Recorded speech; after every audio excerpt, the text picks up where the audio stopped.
Startuprad.io, your podcast and YouTube blog covering the German startup scene with news, interviews, and live events.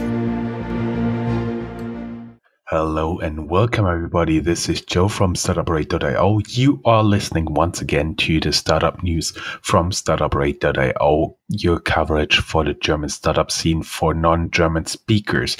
Once again, I do have Christian with me from live and directly from New York. How you doing, man? I'm doing just fine, I think. Hello from New York. And we changed a little bit our recording setup, so we now have dumb stuff like just to annoy you, but we won't go overboard with this. We are here a little bit too late. The recording was done on 6th of May 2018, and we are wrapping up the April 2018, and it was just a little bit too late because we've both been traveling. I've been traveling to in Europe, and I do think Chris was in the Middle East, right? I was everywhere. Lebanon, Italy, Germany, yes, a couple of conferences, etc., and getting some more ideas about the startup ecosystem. And maybe before we start and getting into more details, I would like to take the opportunity and give a shout out to our sponsor, because here our sponsoring message for this month, Startups.observer supports our program again, and it's like online dating for startups and investors. Startups.observer is by far the easiest and most efficient way to research potential investment candidates or look for potential investors, and you can always learn more at startups.observer. Good name.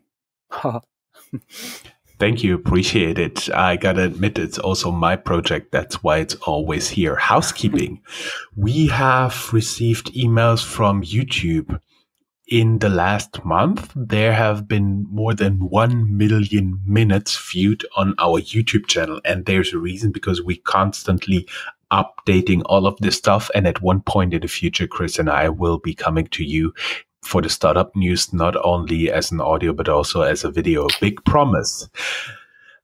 All recordings from the Content Shift finalists are online on the YouTube channel. Content Shift is the accelerator program of the German Booksellers and Printers Association. So everything to do with digital books, for example. There's a French company that uses an AI for books to convert them into audiobooks. And there's another startup that helps you to structure complex content with their tools as knowledge maps. And then there are also startups like a startup that can help you learn your most favorite language with books you like, for example, love novels. There's a direct link here, and on YouTube you will also find our sponsored interviews from the Merck Accelerator. You may know Merck is a 350-year-old company. They just celebrated their birthday, and they do have an accelerator program. They are working in healthcare, life science, and performance materials. Admittedly, I didn't know what performance materials is, but this is actually the LED displays in all your flat screens and stuff like this. And you can learn a lot here about all the startups. We'll have up to 10 interviews there. We did, unfortunately, make it not into the finalists of the Benzinga FinTech Awards in New York. Thank you for the great support. You guys rock. We have almost made the cut. Nonetheless, we are there in person to interview some of the finalists for you guys in New York. That will be the first intercontinental business trip for us here. Look forward to the interviews, and we are going to do some additional recordings in New York as well. Just the usual note, there will be 2 more startup recordings for May and for June, and then we'll take a long summer break, and you will hear from us when September ends. And this only includes the news wrap-ups, and during the summertime I will of course put a lot of additional interviews online. I do know, for example, that our friends from Accelerator Frankfurt will have their demo day there, and of course we will be there again. Nice. Talking now about ecosystem. We Yes. already talked about AI in retail in our March news. Now CB Insights picks it up here. They tell retail's adapt or die moment, how artificial intelligence is reshaping commerce. Remember, with us, you have been ahead of the curve approximately a month, and we therefore think it's a global thing, and we will keep track of it for you guys. TV. Carsten Maschmeyer, he is a German billionaire, entrepreneur, and business angel.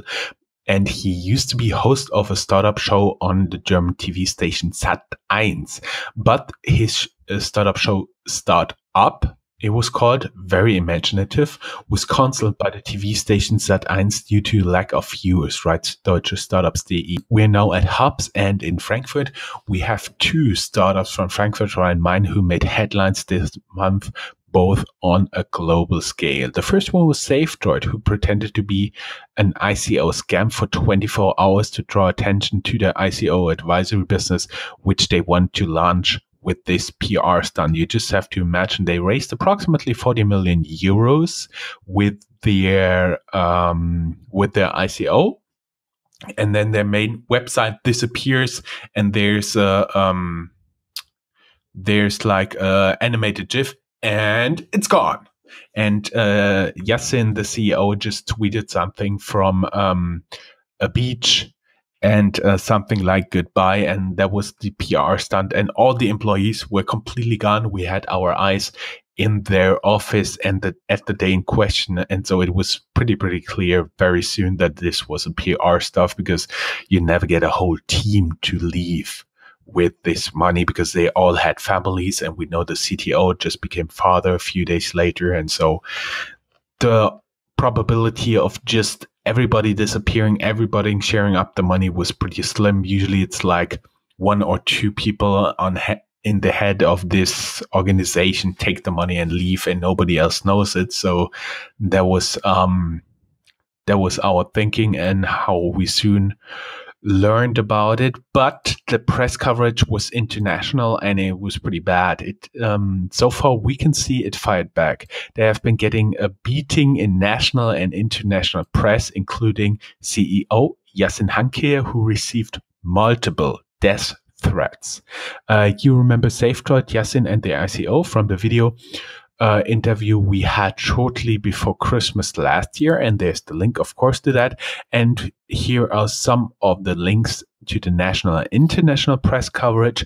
Bad rap at Deutsche Startups and at Gründerszene. There was also bad rap at the regional Rhein-Main startups, and of course there was also TechCrunch, who called it another day, another 50 million ICO exit scam, and Hello Frankfurt, where they wrote about the PR stunt. And from what I can tell, I talked to Yassin now and then, and I told him that even like 24 hours after this, I told him, I assume this year you will get invited to much less parties than you used to be. There's also the link to the direct statement Yassin gave after this stunt. And the second one, Clark broke a record. Sorry, Chris, you wanted to say something? Yeah, sure, why not? No, I just wanted to say what a strange story. I mean, it doesn't seem like an overly bad PR idea, but yeah, whatever. I mean, I guess we've all seen worse, but yeah. So second one is Clark broke a record. Clark is a European insurtech company, and it broke the record in that industry with $29 million Series B round, writes Rhein-Main startups. And also related to that, there's the Frankfurt local insurtech champion Clark, who gets largest public insurer in Germany to use its solution in white labeling. This is PR info, which you can find on the Twitter stream of Clark Germany. We have the link in the show notes. Then Darmstadt, again, Rhein-Main, it's pretty close to Frankfurt. The Darmstadt-based startup Tech4Med raises 7-digit amount of money, as they say, for its medical cooling boxes, which are targeted for medical and pharma companies. More about that at Deutsche Startups.de. And much more about fintech. Germany's second largest bank, Commerzbank, holds shares in more fintechs than the other top 10 combined, reports blog Finanzszene, Financial Scene, which shouldn't surprise anyone because Commerzbank was, with its Mine Incubator, a pioneer really in Germany and a pioneer among the large German banks to invest in fintechs. Related to that, we have a couple of other things. Former CEO of Mine Incubator, Christian Hoppe, will become CEO of the Frankfurt branch of the Silicon Valley Bank, which just announced its plans to launch in Frankfurt. So probably this is even like loosely related to the hopes that Frankfurt still has to become the next big financial hub after Brexit. And here again, Silicon Valley, founded in the early 1980s, as Silicon Valley was morphing into a mecca of high tech, Silicon Valley Bank now claims a 25% market share for lending and financing to California tech industries. It's one of the quotes from the article. Yeah, that's pretty interesting because German banks usually shun away from investing into startups because they don't have a track record, and therefore it's very risky for them to consider really lending to them, not only because from their personality or just that they are risk averse, it's also very much with the regulation that they have to back it with a lot of equity. Robo-advisor Jinmon, also here from Frankfurt, starts a cooperation with Stuttgart Stock Exchange. Also related to that, Jinmon leaves in the opinion of special interest blog Finanzszene.de. Questions open. They announced a soon-to-be-closed venture capital round, self-proclaimed the largest in Germany, but it appears it never realized because the announcement was last year in spring. Interesting. Just like a little background on this one, because in case just some of the listeners are wondering what Stuttgart Stock Exchange is, because obviously we're always talking about Frankfurt. Here in Germany, Stuttgarter Börse, so Stuttgart Stock Exchange is considered to be like the stock exchange, I would say, for the rest of us. And it's particularly aimed at private investors and smaller ones. And actually they are trying to do all their PR aimed at like normal people. It's actually quite interesting. And they also have a special segment where they are where there's traded a lot of retail structured products, all the fancy leveraged whatever stuff you can lose your money in. Yes. Okay, next topic. The startup of Kim, one of our co-hosts, Inga, enables application in 3 minutes, writes Deutsche Startups. You can learn more. And Rhine-Main-based pharma company Boehringer offers 1 billion euros for new checkpoint inhibitor from OSE Immuno. That's also a startup. Hamburg. You have a special place in your heart for this city, right? Oh, well, yeah, at least kind of a bigger place than for Berlin, which in my opinion is just a loose collection of villages, but this is a story for another day. Hamburg is also... Sorry, I couldn't help it. I found it a bit more funnier than I thought I would find it. Anyway, Hamburg is also the home of Creditec, which now has a new CEO because the CEO and one of the top managers leaves. More about that at Founders Scene, so Gründerszene.de. And then Aachen, which is in the west of Germany, like in the loosely Cologne, Mönchengladbach, Dortmund region, wants to invest 20 million euro venture capital in their local startup ecosystem. It's known for being home to one of Germany's best technical universities, the RWTH Aachen. And yeah, it's going to be interesting to see because it's, again, one of those initiatives that want to build an ecosystem, but sometimes it's pretty hard. But with RWTH Aachen, they have a good advantage, I think. And also, don't forget, they're very close to some of the Dutch cities.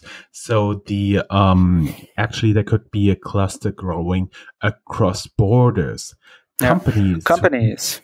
Yeah, we start out with Chris' favorite source for music, the unusual Spotify ICO. Spotify's NYC debut reignites debates over Wall Street's IPO machine, because you got to see, most people don't know how this IPO goes, but basically there's a lot of investment bankers especially lawyers, and they get their prospects together, and then they run around in what is called a roadshow, talking to institutional investors, doing a lot of presentations, and they basically build interest into something that is called an order book. And this is the book building phase, and then they sell it and take a big share out of the proceeds. So that's why this direct listing without any support, any price support or something was something very new, very novel. Also, Spotify founders enriched to the tune of 5.8 billion in listing, writes Bloomberg. And there's also a list from the people who benefited most from the Spotify IPO. Daimler. Chris? Yeah, Daimler and BMW will merge their car sharing ventures. So right now, Car2Go is the one from Daimler, Drive Now the one from BMW, and they will unify their operations. But the plan as of now is to keep both brands alive. The million acqui-hire deal brick-and-mortar perfume shop Douglas in Germany, kind of like Germany's Sephora, buys the online competitor Parfüm Dreams. More about that at Deutsche Startups.de. And there's still no fintech unicorn in Germany, and some investors did not like the valuation of N26 or number 26, Berlin-based fintech. Deutsche Startups.de writes about the valuation of approximately $750 million, that it appears that the valuation was too high for some investors who dropped out. And I'm still going to talk about my favorite topic, Rocket Internet, which again... Yeah, it's really good. Yeah, the Rocket Internet corner. 5 little news bits there. Home24, Rocket's Internet's IPO candidate, grows and keeps making losses, though. Furniture store generated 84.5 million euro revenue in Q1, which is a plus of 30%. Lost also 5.1 million euros, which is a bit less than in 2017. Their Q1 loss was 7.2 million euros. There's some improvement there, but still, it's really it's still bleeding. HelloFresh is now bigger than Blue Apron in the US. We have some more information about this. And then Rocket Internet has a declining headcount from 2014, where they had 1,586 employees. And now more than 1,000 of those 1,500 have left until now, because now there are only 559 employees left. Writes Deutsche Startups based on the annual reports of Rocket Internet. Also, Rocket Internet pulls the plug on 2 of its startups, Bandist, a marketplace for music instrument, and CarSpring, a platform for used cars, are history. And Rocket Internet has invested in 135 companies, but barely any of them break even, writes Handelsblatt, which is always out on a crusade to write critically about Rocket Internet. The German Startups Group announced the intention to raise a passive venture capital fund, which aims to invest in Germany's 50 most valuable startups. Fund will be called GS Tech 50. Berlin-based startup Parity has 500,000 Ethereum coins frozen. Now the rescue code change was declined by the community. Therefore, almost 280 million euros in Ether are now lost, writes Gründerszene, which is really weird. Berlin-based hotel startup Dream Cheaper had to file for insolvency in January. Now a not yet named US-based investor is taking over the company. We'll see how that goes. And Munich-based sensor startup Konux raised 20 million euro venture capital, which already is quite something for the German market, I guess. And we always also talk a lot about Pro7 Media. It's a German TV giant, very active in the startup scene. And now Ad Business writes that German TV giant wants to buy online retailers abroad. So they might be differentiating their offerings as well. And we have something about the Berlin-based Adobe challenger Gravit. And sad news, though, they will be liquidated over and out. And we are sorry to hear that. Finanzcheck.de, the first German fintech to open a brick-and-mortar branch, reports Finanz-Szene.de exclusively. So someone is getting into like real-life business there. And one of the biggest success stories as of lately in the German startup scene, Auto1, Berlin-based unicorn, generated 2.2 billion euros in revenue in 2017. But the company remains silent on profits or losses, but it's still one of the biggest ones in Germany. Deutsche Startups.io writes, based on another article by Manager Magazine, that the Berlin-based startup Lesara has cooked its books. So we will see about that. Do you know what Lesara is doing? Fashion and jewelry lifestyle shop, huh? And, well, okay. yeah. If I cannot place it, it has to do with fashion. 300 people working for them. Anyway, then the European bus startup Flixbus is heading to the US, starting with LA. They want to be like a Greyhound competitor. And exit in Berlin, the app analytics provider AppScatter buys startup Priori Data for 15 million euros. So congratulations there. Berlin-based fintech Savendo has brokered fixed deposit to Verso Bank in Estonia. Now the bank is closed for money laundering and terrorism financing. The money of Savendo clients should not be in danger anyway, and we've talked about it long and extensively. The story of Movinga versus Move24 is coming to close. Movinga acquires bankrupt rival Move24, writes AIM Group. And of course, I just realized a few hours ago, they even following us on Twitter. Then there's events and competition. We are media partners of Startuprad.io, May 25th in Berlin. So this will be the last time it would be included. Get your tickets now on your way for a job hunt. And we will also be media partner of Arctic 15, the startup event for Arctic startups in Helsinki from May 30th to 31st. And on May 15th, Mentor Lane, the Frankfurt-based startup, will be holding a co-founder speed dating night. And of course, there's some stay ahead of the curve, a German biotech report, and Spotify's direct listing. Will other unicorns follow? Chris, it was awesome, and it was less than 25 minutes. Yes, but also we talk very quickly. But yeah, it was a lot of things to cover. I'm looking forward to meeting you in my hometown of New York, I'm proud to say. And yeah, we will come up with a couple of things here. And thanks just everyone for listening. Soundboard. Because you usually have sirens in the background, right? That is true, but this is nowhere near the New York sirens. But we will have plenty of opportunity to record the actual one. And I'm saying bye-bye from New York. Thanks for listening. Thanks, guys. See you next month. Bye-bye. Bye. That's all, folks. Find more news, streams, events, and interviews at www.startuprad.io. Remember, sharing is caring.